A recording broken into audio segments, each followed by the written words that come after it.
It's time now for a review of what's making headlines in the papers this morning. So let's bring in Arise analyst Constance Ikwokwo. Good morning. Good morning, Adesua. Good morning. How are you today? Good. You look very lovely this morning. This pink is just brilliant. Yes. Thank you. You two. We're twinning. Our colors are similar. That is true. We look similar this morning. And Charles and Yolanda, how are you guys? Good to see you. Yolanda, what do you say to that? Exactly. Yolanda, you were off a few days. You're better now? Yes, thank you very much. I appreciate great. it. Good to see everyone today. It's a full house. Thank you so much for joining us this morning. We have to look at the papers with us. Mr. Chuks Akona, he is the Executive Director of Authority newspaper.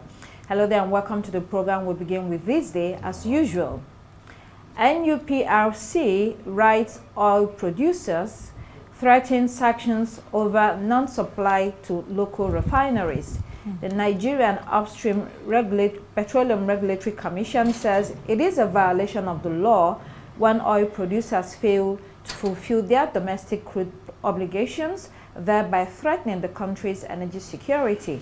The companies are accused of diverting crude oil meant for local refineries, preferring to sell abroad.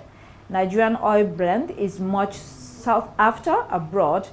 There's therefore demand leading to insufficient oil for local refineries, with a number of oil producers committing their future production to customers abroad.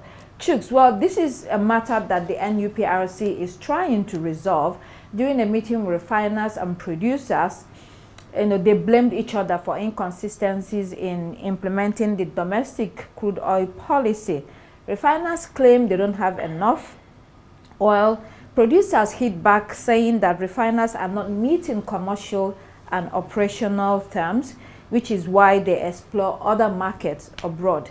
Well, the point is that we cannot afford this bickering between these two players in the oil industry, can we?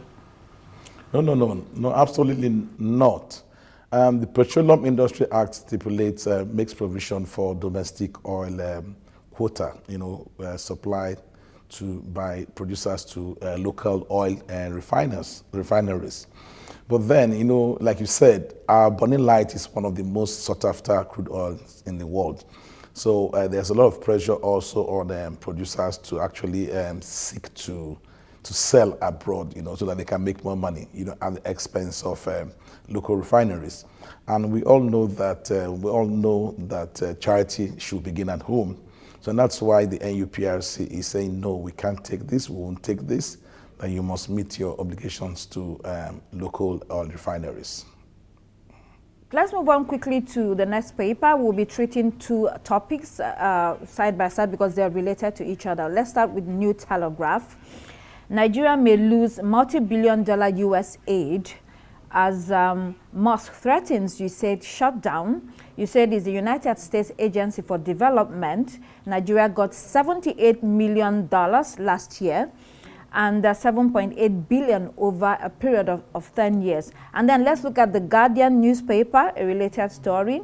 There, Nigeria braces for impact as U.S. tariffs signal fresh inflation concern.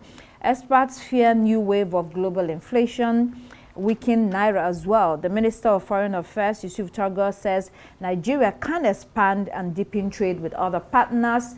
And then the Trade Minister says we're open to new partners as well. I mean, every new challenge is an opportunity, it seems, Chuks. How do you react to this news? No, absolutely. You talk about, say, every challenge provides fresh opportunities. We cannot continue to go cap in hand, and have this sustain this feeding bottle mentality where we wait for aid, from foreign countries. Nigeria is one of the most blessed countries in the world. We have two of the biggest rivers in Africa, the world, in Nigeria, running through Nigeria. We have a very long coastline. We have everything. We have the population. We have everything. So it's a high time we started looking inwards. Put on our thinking cap and say, okay, if the U.S. wouldn't do business with us, if the U.S. is, implementing sanctions, on us, how many sanctions on Nigeria, it's high time we also looked elsewhere. We have China that happily. Second largest economy in the world, and with tremendous workforce and very, very advanced technology.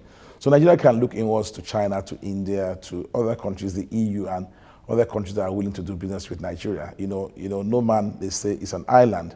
So it's high time we sat down, think out of the box on how to survive this economic onslaught by the U.S. This one, any thoughts on that? Yes, I mean, when it comes to the reduction of aid, America is worried about reducing U.S. global influence as a result.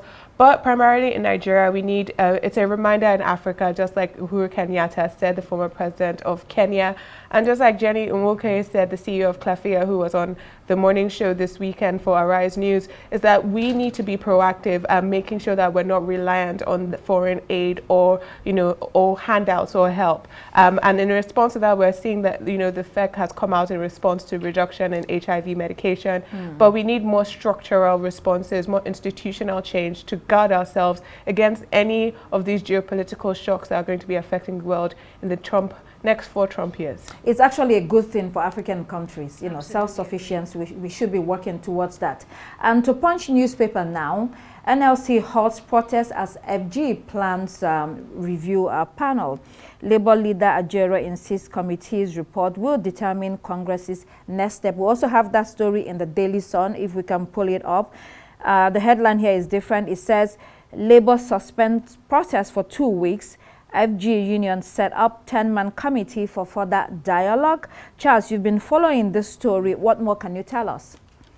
Well, yesterday I was actually looking forward to covering a rally today, and I did reach out to the members of the Nigeria Labour Congress. Well, they said they were going to hold a meeting with the federal government delegation at the office of the Secretary to the Government of the Federation. Well, they've actually come to a temporary truce. The rally is definitely not going to hold today. And for the next 2 weeks, a government delegation and an NLC delegation will be deliberating on the tariff regime, looking at the reasons why the telecoms companies have decided to up their tariffs to what they are or what they're proposing. And then within the next 2 weeks, they will now come up with a resolution that should be mutually beneficial. That's what the NLC president explained. Right. And of course, he also seized the opportunity to talk about the proposed hikes in electricity tariffs and other forms of taxation. Okay. So at the moment, let's just say we have a temporary truce between the federal government and the labor unions as far as the issue of tariffs is concerned. Maybe, just maybe, the telecoms companies may be asked to reduce the tariffs a bit further. Maybe we'll be talking about 30%. Hopefully not. Hopefully not. Especially when we're talking about these tariffs. He's spoken on the show multiple times about why it is necessary and important that our infrastructure does not collapse and the telecoms operators do not collapse over their operational costs. There's no other business in Nigeria that has not increased price since 2013. Every business. Every business has. And also, when it comes to Jero and NLC, I doubt that his name is said in government chambers and they're scared and they start shaking. I don't believe that this threat is really reflective of what Nigerians want or need at this point in time. Labour has lost a lot of credibility over the years, actually. Well, that's going on within its fold. Yes. But I don't think they can pull this off much. Well, let's just say it's a developing story. Now that they've decided to talk. Otherwise, I mean, everybody would have ignored everybody and then would have gone on and had the increased tariffs, and probably nobody would have said anything. We just would have gotten used to it. But since they've agreed to talk, I think something might just give, even if it's just very little. Okay, on to Daily Independent this morning. Experts kick against FG refund to state governments over airport projects. Professionals in the industry say the federal government is being arm twisted to make this reform.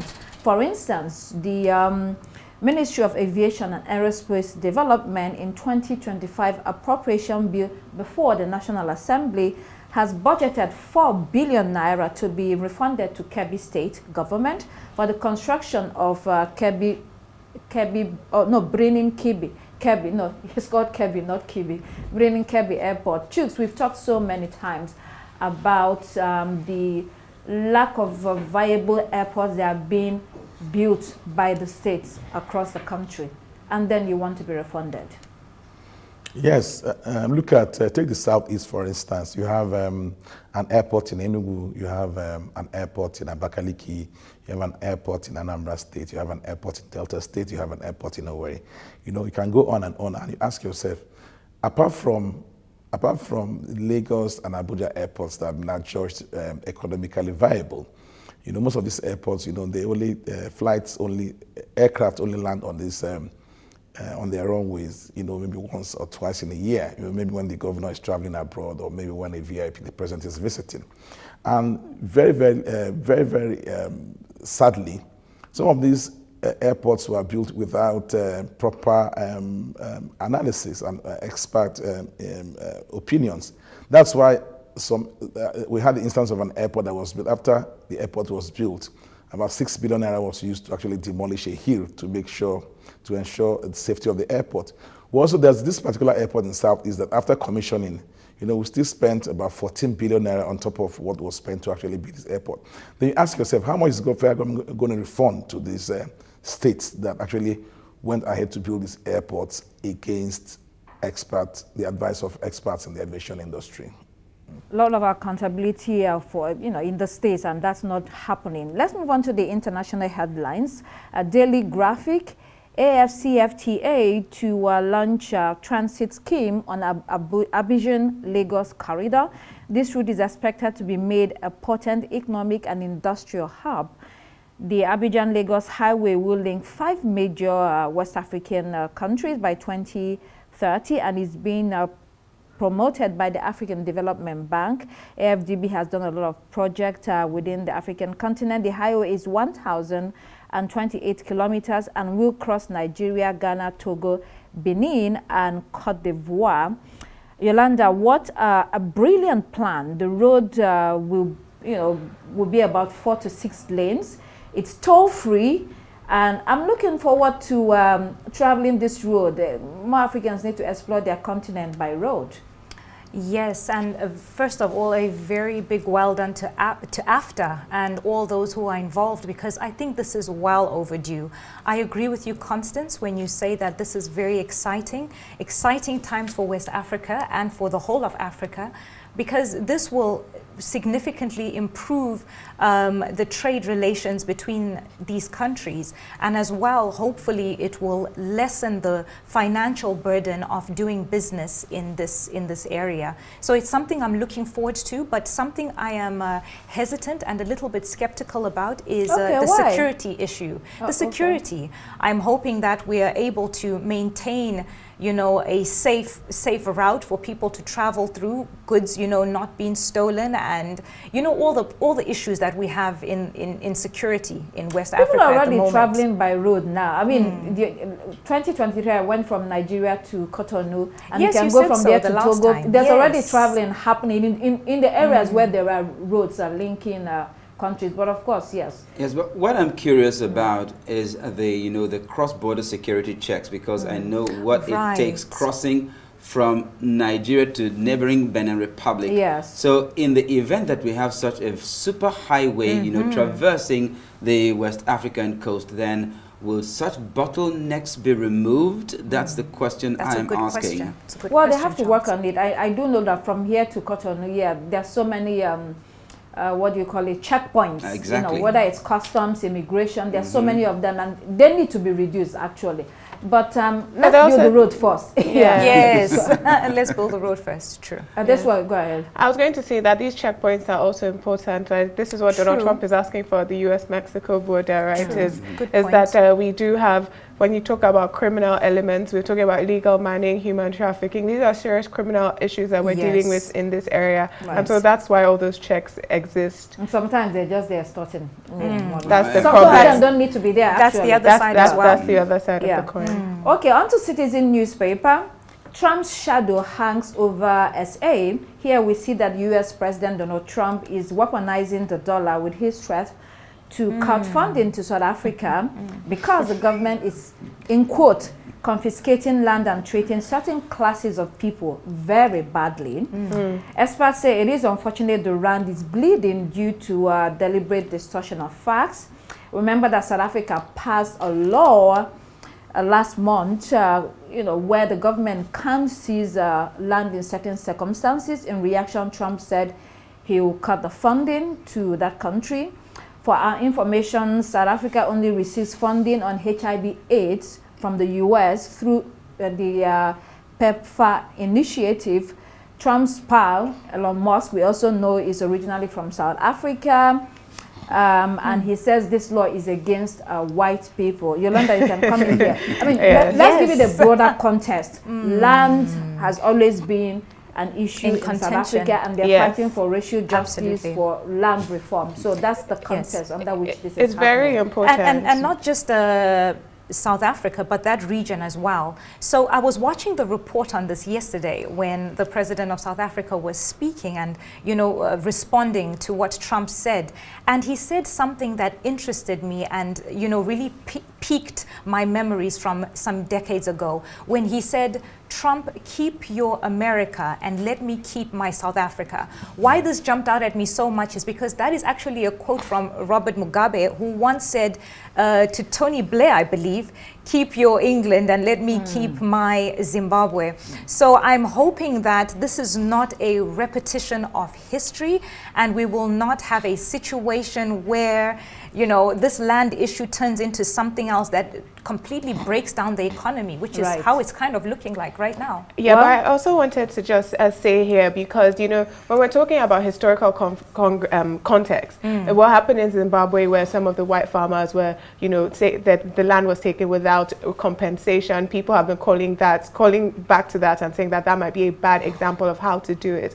But we also know that when the ANC came into power, that 87% of the agricultural land in South Africa was held by white people, who are only 7% of the population. Absolutely. That black people, black farmers are only contributing 5 to 10% of the agricultural output. That you have private wine farms owned by white South Africans that have water supply more than you have townships where people would have no access to water, and white people have the water. So this issue, Elon Musk and his grandparents who came to South Africa because they loved apartheid are trying to now export it everywhere in the world. Yeah, well, we already know that what is going on. Racial justice and reform is what the South Africans want. So, well, they don't receive much aid from the US anyway. So, Chooks, let's bring you into the next story. The Times newspaper, PM won't back EU in trade war. Starmer refuses to criticize Trump plan for 10% tariff bid for Brussels reset. The UK Prime Minister Sir Keir Starmer seems to be caught in the middle here. He's trying to reset relations with the European Union after Brexit, but Donald Trump is slamming tariffs on the bloc and he promises to exempt the UK. This is where it gets tricky. So French president is telling Trump that the EU will respond forcibly. The EU is important to the UK in spite of Brexit, and even more so because, they are close to each other. They need to increase trade, But they also have a long-standing critical relationship with the United States of America, and that's why it seems that Sir Keir Starmer here is trying to sort of stand on the fence, Chooks. Yeah, not surprising that the British Prime Minister is standing on the fence. If historically, the UK and the USA have traditionally been allies, they've always been on the same side. First World War, Second World War. They've actually been, in Iraq, in Afghanistan, everywhere. They've actually worked together. And because of Brexit, the UK Prime Minister feels, British Prime Minister feels that it's not their problem, so that he would not take sides in this matter. He's neither for the US nor for the EU in this trade war between the US and the EU. These are, without doubt, very strong, very powerful economic blocs, in the global economic blocs. Well, we still have more on Trump. He's affecting everybody. To iNewspaper, UK cabinet tensions on Brexit migration deal. Well, this one is particularly for EU now. Brexit migration deal for under 30s as Germany makes new plea to Starmer. They're discussing on Brexit reset. One of the most touchy subjects is migration, as we know. In the whole of Europe right now, the UK had ruled out allowing extra migration for under 30s between Britain and Europe. However, Brussels is insisting on it as a key demand for Brexit reset as UK seeks trade boost. Obviously, this is causing a lot of clashes in the United Kingdom among ministers, who said that this will affect the government's overall goal of bringing down net immigration. It's a case of the United Kingdom. You cannot eat your cake and have it, briefly. Anybody can jump in here. We have less than a minute. Well, Charles. Silence all You around. can't, yeah, you can't eat You your can't cake have your cake and eat it. yes, because and this is what we're seeing even in America, and this the West's current push against migration after their outwardly push when it came to colonization and their own industrial ages. I think it's setting us up for a very different world order we're going to see in the next decade, particularly with the rise of white supremacy and the right. And so yes, the UK, they want their industries, their hospitals and their systems to be held up by black and brown or immigrant workers. However, they also want to stem the flow of migration. Well, they open the gate for you when they need you. And when it's no longer needed, very the gate well is said. shut. Yes. I think that the lesson here for African countries is you really need to push for advancement of your own countries. Absolutely. Necessity becomes the mother of invention. So we have to start looking inwards. I mean, if the option of migration is no longer viable, no longer attractive, then of course we now have to face our own country and make it migratable too. Oh, okay, so that's all we have this morning. Thank you so much, Chuks Akunna, Executive Director of Authority Newspaper, for joining us today. Well, thank you so much for joining us, Arise Analyst, Dr. Constance Ikpoku. Now, that's all the time we have for you here on Daybreak. I'm Adesu Agiwal-Sage. I'm Charles Eruka. It's goodbye from me. And I'm Yolanda Robert. Please do keep it here on Arise News. The morning show is next. Goodbye.